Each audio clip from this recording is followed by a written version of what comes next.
জান্নাতে সর্বপ্রথম গান শোনাবেন হুরেরা। তাতে কেটে যাবে ৭০ বছর।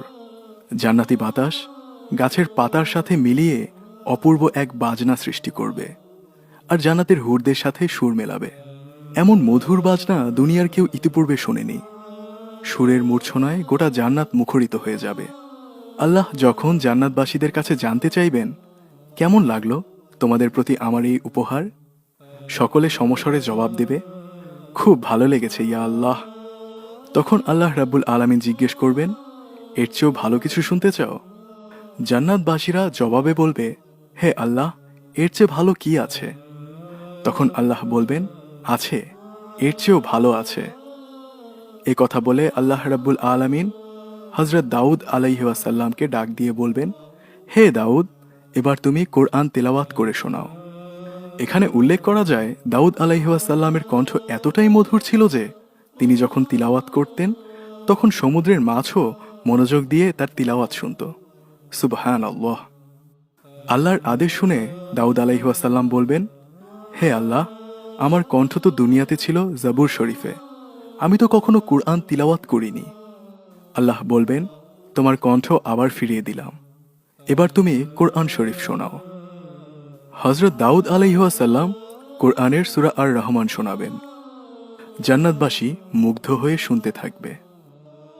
দাউদ আলাইহি ওয়াসাল্লামের তিলাওয়াত শেষ হলে আল্লাহ রাব্বুল আলামিন আবার জিজ্ঞেস করবেন, কেমন লাগলো? জান্নাতবাসীরা জবাবে বলবে, মারহাবা, খুব ভালো লাগলো। আল্লাহ তাআলা এবার জিজ্ঞেস করবেন, হে আমার ঈমানদার বান্দাগণ, এর চেয়ে ভালো কিছু শুনতে চাও? জান্নাতবাসীরা জবাবে জানতে চেয়ে বলবেন, হে আল্লাহ, এর চেয়ে ভালো কি হতে পারে? তখন আল্লাহ রাব্বুল আলামিন আমাদের রাসূলুল্লাহ সাল্লাল্লাহু আলাইহি ওয়াসাল্লামকে বলবেন, হে আমার প্রিয় হাবিব, এবার আপনি তাদের কোরআন তিলাওয়াত করে শোনান। রাসূলুল্লাহ সাল্লাল্লাহু আলাইহি ওয়াসাল্লাম তখন আল কোরআনের সূরা ইয়াসিন তিলাওয়াত করবেন। পুরো জান্নাত আনন্দে মুখরিত হয়ে যাবে আর ধ্বনি তুলবে, আল্লাহু আকবার, আল্লাহু আকবার। আল্লাহ আবারও জানতে চাইবেন, কেমন লাগলো? জান্নাতবাসীরা বলবেন, ইয়া আল্লাহ, সবকিছু থেকে এটাই বেশি ভালো লেগেছে। তখন আল্লাহ রাব্বুল আলামিন বলবেন, হে আমার জান্নাতবাসী বান্দাগণ, তোমাদের জন্য এর চেয়েও ভালো কিছু আছে। জান্নাতবাসীরা অবাক হয়ে জিজ্ঞেস করবেন, হে আল্লাহ, এর চেয়ে ভালো কিছু হতে পারে? আল্লাহ তাআলা জবাবে বলবেন, হ্যাঁ, এর চেয়েও ভালো কিছু হতে পারে। তোমাদের রব তোমাদেরকে তার দিদার দেবেন। এই বলে আল্লাহ রাব্বুল আলামিন রিজওয়ান নামের একজন ফেরেশতাকে পর্দা সরিয়ে দেওয়ার জন্য বলবেন।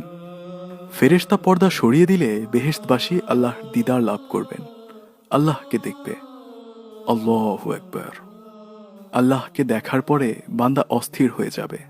তখন জান্নাতের হুর কি, শরাব কি, নহর কি, ফল কি, সবকিছুকে মূল্যহীন মনে হবে।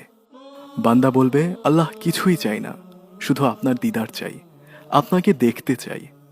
জান্নাতবাসীদের কাছে এর চেয়ে বড় উপহার আর কি বা হতে পারে? আল্লাহ আমাদেরকে জান্নাতবাসী হিসেবে কবুল করুন, আমাদেরকে তার দিদার নসিব ফরমান। আমিন।